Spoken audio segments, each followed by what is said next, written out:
Hola amigos, bienvenidos al estudio de la Escuela Sabática, en este proyecto producido por Editorial Safeliz, en colaboración con el Campus Adventista de Sagunto. Llegamos a la lección número 9, misión en favor de los poderosos. El versículo de memoria se encuentra en Mateo capítulo 16, versículo 26, y nos dice, porque ¿qué aprovechará al hombre si ganare todo el mundo y perdiere su alma? ¿O qué recompensa dará el hombre por su alma? Vamos a ver cómo es un versículo importante en esta semana respecto a la gente que tenía mucho dinero, mucho poder y cómo eso en realidad pues no les sirve de nada, ¿no? El principio básico es que todos necesitamos de la gracia divina. No hay ningún ser humano, por poderoso o rico que sea, que tenga ningún favor especial, ningún mérito o ninguna ventaja. Y en ese sentido Dios ama a todos, obviamente, ricos y pobres, poderosos o débiles. Pero sí que llama la atención que en la Biblia aparecen numerosos ejemplos de personajes que fueron poderosos, que tuvieron dinero en su época. Abraham, aparece Isaac, Jacob, Salomón, el mismo José y otros como veremos en el Nuevo Testamento. Así que durante esta semana vamos a estudiar qué respuesta se puede dar o cómo acercarnos a personas que estén en esta situación y que siguen necesitando a Dios. La lección del domingo nos habla de un personaje fascinante en la historia que aparece en la Biblia de Nabucodonosor. Para empezar, la Biblia nos habla de una expiación ilimitada. Nosotros no creemos, como algunas denominaciones, que Jesús murió solo por los pecados de unas personas, o predestinados o que aceptan, sino que murió por todos. Otra cosa es verdad que cada uno acepte o no, y aparecen versículos como Primera de Juan, por ejemplo, capítulo 2, versículo 2, Jesús se ofreció por nuestros pecados, dice, y no solo por los nuestros, sino por los de todo el mundo. Este versículo sirve como para argumentar esto. En ese sentido, la historia de Daniel 4 nos habla de cómo Dios se acerca a un rey de Babilonia muy poderoso y cómo Dios fue capaz de doblegar de alguna forma a este rey con mucho tacto y, sin embargo, este rey fue capaz de reconciliarse con Dios. Él recibió un juicio, aparece todo en el capítulo 4 de Daniel, y la profecía se aplicó sobre él y pasaron 7 tiempos, dice la Biblia, 7 años. Él estuvo durante 7 años enajenado de la sociedad como un animal, ¿verdad?, en el campo, tal y como había predicho la profecía, y sin embargo eso le sirvió. Le sirvió porque después, en el capítulo 4, versículo 27 de Daniel, fijaos qué reflexión hace. Ahora yo, Nabucodonosor, alabo, engrandezco y glorifico al Rey del cielo, porque todas sus obras son verdaderas y sus caminos justos, y él puede humillar a los que andan con soberbia. Es tremendo cómo este rey fue capaz de aceptar al Dios Todopoderoso, y de hecho hay algo muy bonito, no sé si lo habías pensado alguna vez, pero llegó a escribir parte de la Biblia. Esto es un autorrelato que Daniel incorporó, y un rey que era pagano completamente, que fue transformado por el Señor y que él se humilló ante Dios, acabó escribiendo una parte de la Biblia. Hay 2 lecciones que se señalan en la escuela sabática. La primera es que Dios utiliza a personajes comprometidos, misioneros comprometidos, como Daniel, que fue capaz de llevar el Evangelio pues hasta la misma corte de Babilonia. Y en segundo lugar, que Dios es capaz de intervenir de una forma directa, con o sin intermediarios, directamente se puede revelar a alguien como Nabucodonosor y transformar su vida. Muy interesante la reflexión respecto a cómo Dios es capaz de humillar a unos y otros para que seamos capaces de comprender su evangelio. La lección del lunes nos habla de Naamán. Es una historia preciosa la que aparece en el segundo libro de Reyes, en el capítulo 5, y comienza introducida por un párrafo de Ellen White de Hechos de los Apóstoles. Cristo murió por todos, independientemente de su origen, riqueza, etnia o estatus. Dios está alcanzando a poderosos del mundo no cristiano y espera que vivan a la altura de la luz que tienen. Esto es muy importante porque en la lección de hoy vamos a ver cómo de alguna forma se maneja un cambio de cosmovisión tan grande como le ocurrió a Naamán. Recordamos brevemente la historia, era leproso, va a hablar con Eliseo le da instrucciones precisas, Naamán se lo piensa, finalmente entra al Jordán, se limpia 7 veces y cuando sale limpio se convierte, descubre que Dios es el único Dios. Y hay una pequeña transformación, todavía incipiente, ¿verdad?, de su cosmovisión, y se acerca al profeta con 2 peticiones que son muy curiosas. La primera de ellas era llevar 2 mulas cargadas de tierra de Israel, ¿verdad?, llevárselas a Siria con el propósito de adorar al Dios vivo. Dice literalmente, porque de aquí en adelante tu siervo no sacrificará holocausto ni ofrecerá sacrificio a otros dioses, sino a Jehová. Nos deja un poco la duda, ¿no?, de qué implicaba esto, de llevarse tierra de Israel. Seguramente tendría que ver con su cosmovisión pagana, de los dioses, de las tierras, de los sacrificios. A lo mejor tenía que llevar una tierra para allí. O sea, nos habla de algo que no había del todo comprendido bien, porque no hace falta llevar tierra de ningún lugar para poder adorar a Dios o tener una relación con Él. La segunda petición que le hace es incluso más curiosa, porque le pide permiso de alguna forma para que cuando él esté con su rey y el rey entre delante de el dios pagano, que él se acerque con él, ¿no? Y se acerque y se incline ante ese dios que él ya sabe que no representa nada, pero que de alguna forma pide permiso a Eliseo para realizar esto. Y la respuesta de Eliseo es fascinante. Ve en paz. Eliseo es capaz de entender que Naamán acaba de dar los primeros pasos en su nueva fe. A veces nosotros pretendemos que la gente corra mucho y queremos que se comporte o piense o actúe de la misma forma que la gente que lleva toda la vida en la iglesia. En este caso no, se nos presenta un ejemplo de alguien que todavía no tiene las cosas del todo claras, que sí que tiene claro que Dios es el creador, pero a partir de ahí tiene mucho por aprender. Es muy bonito en la historia que el profeta le dice: ve en paz, tranquilo, ya tendrás tiempo. Ya tendrás tiempo de crecer. Acababa de comenzar su experiencia religiosa. Y en ese sentido creo que es una lección para todos nosotros respecto a las prisas que a veces nos entran para que los demás acaben comprendiendo lo que a nosotros nos ha llevado mucho tiempo. Esta lección es importantísima en la misión. La lección del martes nos habla de testificar a los instruidos y pone como ejemplo a Nicodemo. Nicodemo era un hombre culto, un hombre sabio. Jesús mismo se refirió a él como maestro de Israel, así que podemos dar por sentado que tenía un amplio conocimiento de la Biblia de su tiempo, ¿verdad? El Antiguo Testamento.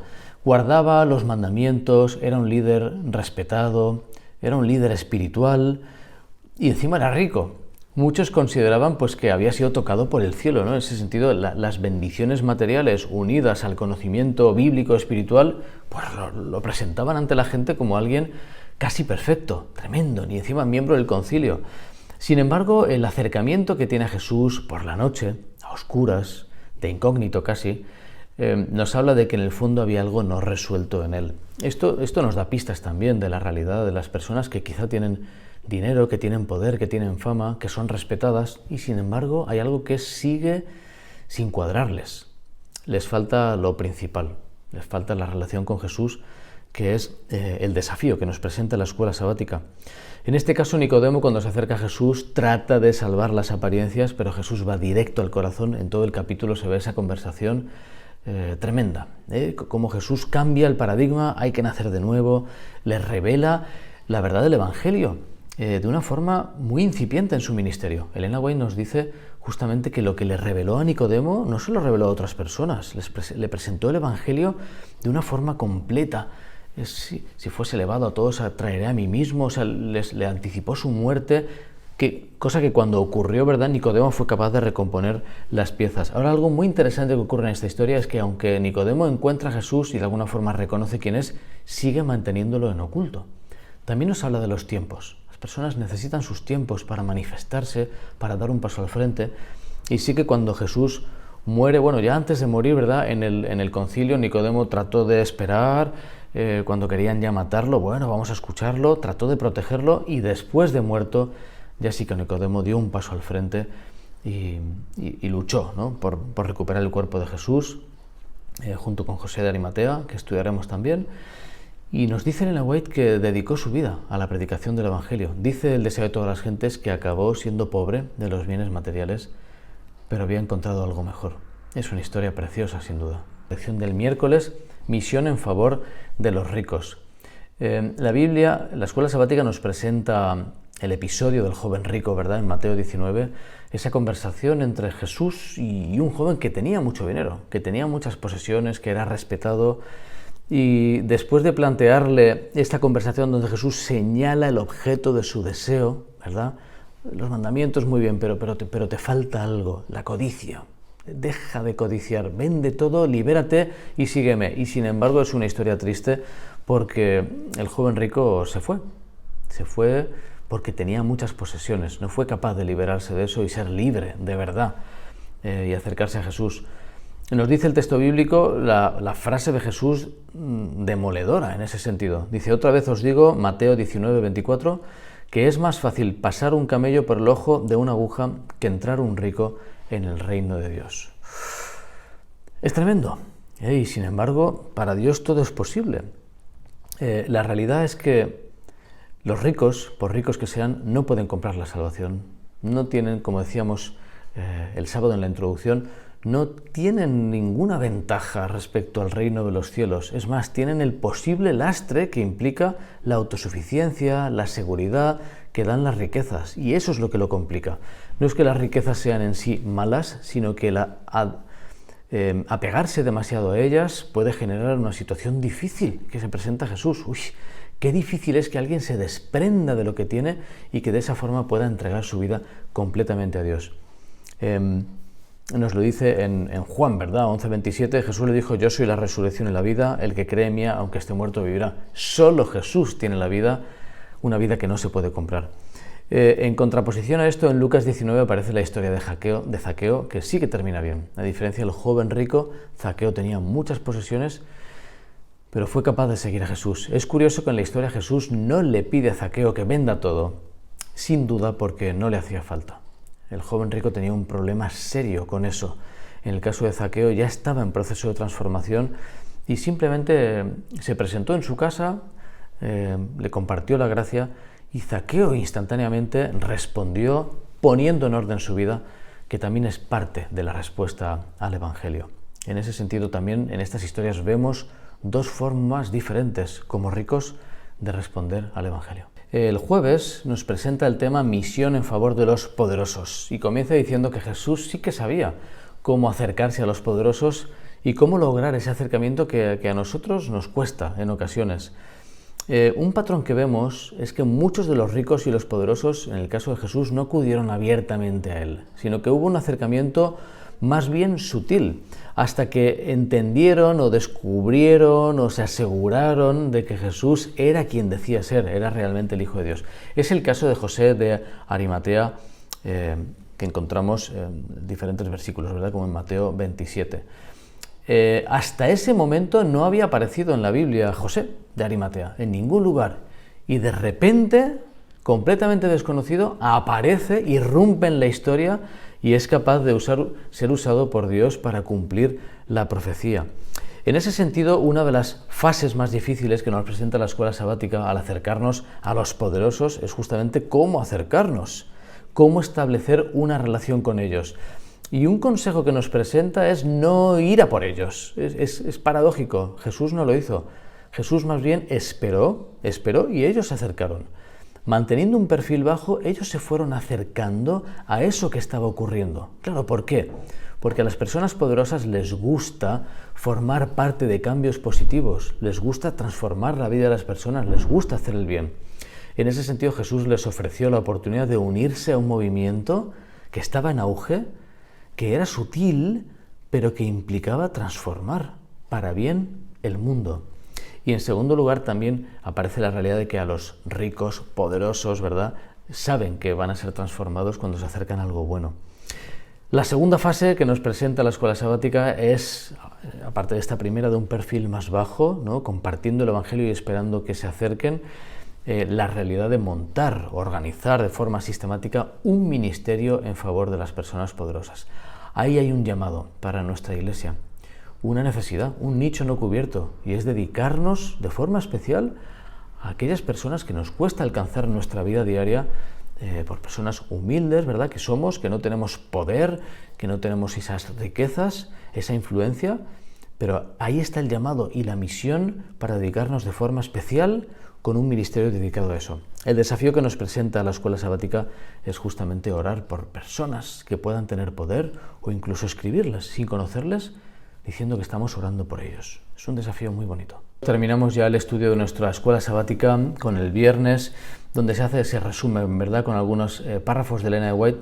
El primero de ellos nos dice que el amor de Jesús es el mismo por los pobres que por los ricos y los poderosos del mundo. Por mucho que lo digamos, a veces nos cuesta entenderlo o interiorizarlo. Nosotros establecemos esas diferencias entre las personas que Dios no establece.